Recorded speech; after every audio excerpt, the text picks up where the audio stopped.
Hello. So we're going to go into our next database. So our next database that we're going to look into is EBSCO eBooks 8 through 12, I think, or 6 through 12. We're going to find out together. So I'm going to go to class link. It's going to open up Gale in Context. Upper right hand corner, I'm going to go to Text Quest. Here I'm going to go to middle school, and it's going to open up all the databases. So K through 8 collection. Completely wrong. So this one's really good for ebooks, and it has an online dictionary, which we can use up here on the upper left. So on the dictionary feature, we'll click on the dictionary. Let's say I looked up the word convoluted earlier, so I look up convoluted, and it'll be words that are in order. It'll give me the definition, sub-entry, word origin, copyright, and this is using the Oxford American College Dictionary, so you can go ahead and look up any word. Now let's say I want to go to the ebooks. The ebooks is organized through genres, or you browse through categories here. Here's some highlights, featured. Let's say I want to do a children's young adult fiction. Here I have different books that are already lined up. Now here we have some different options. So a time traveler's theory of relativity, I can either get this PDF full text or EPUB full text, and it tells you right there that this just formats and resizes it to fit your screen. I can click right here on this and it'll give me the table of content. So like if I already know that I want to do this book and I specifically just want to go to chapter 3, I can click on chapter 3 and it will pop up as so. Down here I have some options. I can make the screen a lot bigger, make the words a lot bigger if I can see, or on the opposite spectrum, make them a lot smaller. Here, this will go to page, so it'll be like the page. And I can also make this full screen right here. It's like a page. I can either use my right or left arrow on your keyboard or use the keys here. If you have a scrolling option on your mouse, you can also just scroll down the paper as you read. The 4 arrows here make it go full screen, and it works where I can use my arrows, or I can use the scroll on my mouse to scroll into the next page. Here, I can assign this in Google Classroom, this book in Google Classroom. I am not too certain if there are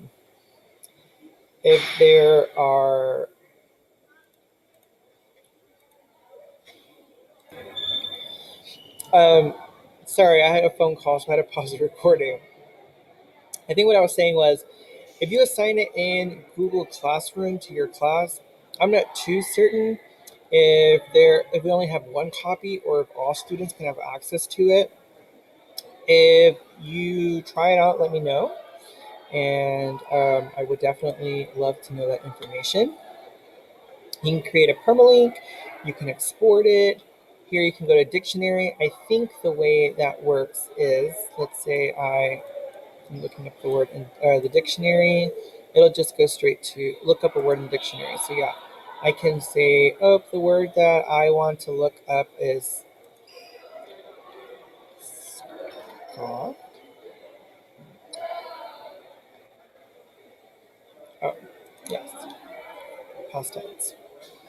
And it'll tell me the definition here so I don't have to go back and forth. Pretty neat. And then I click out. Now, let's say you don't have to return these ebooks like in a regular library. You can just go back. Here you have, let's do one with the EPUB full text. So it looks very similar to the PDF, to where I have 7th grade versus the galaxy. So I have all the chapters to my left. You can create notes within the text.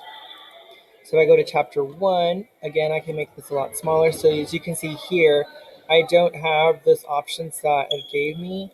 So this will just fit to my screen and it'll adjust to my screen.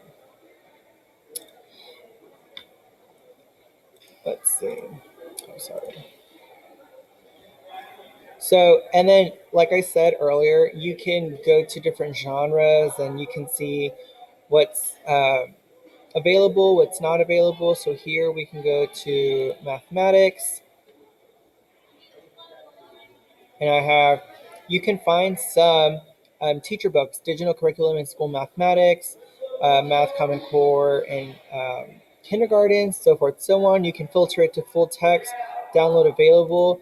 If I download something, I can download it to my computer, um, and it's going to ask me to sign in. So I sign in and create an account to borrow the ebook.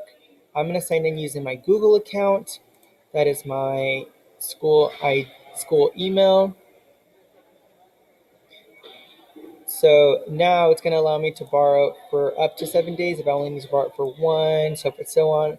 EPUB is for recommended for mobile devices, or PDF. You acknowledge, and then you can fully download that too without having to use internet access for your students. If I go back to ebook, you can just explore the different genres, the different categories we have here. If you have a book in mind, you can do a basic search, an advanced search. It also shows you your search history. And yep, I forgot to mention this. So like, let's say I am doing computer science, and this is something that I'm interested in, public libraries and internet service roles. I can click this and add it to my folder. Let's say, oh, this one's also interesting to me too.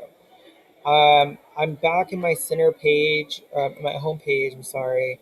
And I'm like, oh, what were those books that I was looking for? Oh, right. You can go to your folder here that you added, and those books are here that you added. And to remove them, you'll just click right here, or not. I don't know what it's not doing. Maybe not. Yep. Okay. It's freaking out. But you can click these right here, and you can delete the items from your folder, and the items will be gone from your folder. So that is EBSCO Host ebooks. So this one is mainly for dictionary usage and ebooks that are not through Sora.